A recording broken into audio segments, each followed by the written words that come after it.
Today we'll give more info from our last video. Mifepristone, RU486. What it is. Mifepristone is one component of a two-drug regimen used for medical abortion, commonly known as the abortion pill. It works by blocking the hormone progesterone, which is necessary for pregnancy to continue.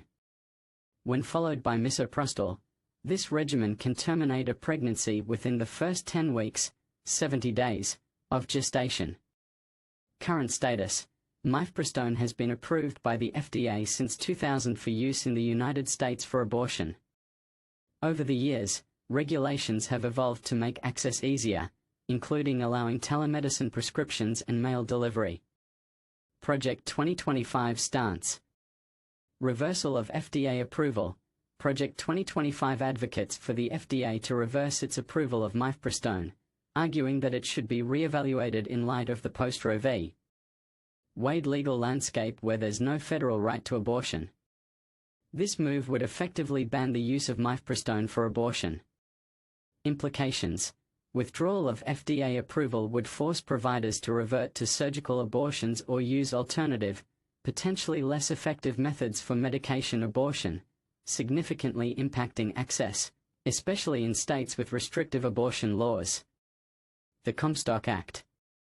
Historical context: the Comstock Act, passed in 1873, was initially an anti-obscenity law named after Anthony Comstock. It criminalized the mailing of obscene, lewd, lascivious, or filthy materials, which included contraceptives and any drugs or devices intended for abortion. Modern interpretation: while largely dormant due to subsequent legal interpretations limiting its scope, the Comstock Act still exists in law. Post-Roe v. Wade, there's been renewed interest among some conservative groups in using it to restrict abortion. Project 2025's proposal. Enforcement for abortion. The project suggests that the Department of Justice should enforce the Comstock Act against providers and distributors of abortion pills. This enforcement could extend to preventing the mailing of not just Mifepristone but also other abortion-related materials or even information about abortions. Legal and practical implications: if enforced in this manner, it could lead to a de facto national ban on mail-order abortions, affecting access even in states where abortion is legal.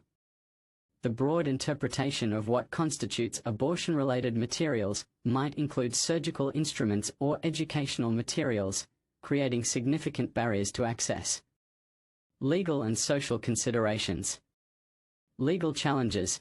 The use of the Comstock Act for such purposes would likely face legal challenges, given its historical obsolescence and the potential conflict with state laws where abortion remains legal.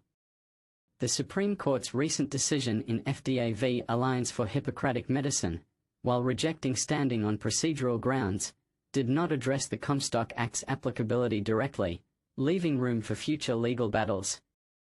Public and political reaction. These proposals have sparked significant controversy. Advocates for abortion access argue that using the Comstock Act in this way is an overreach, potentially violating personal freedoms and medical privacy.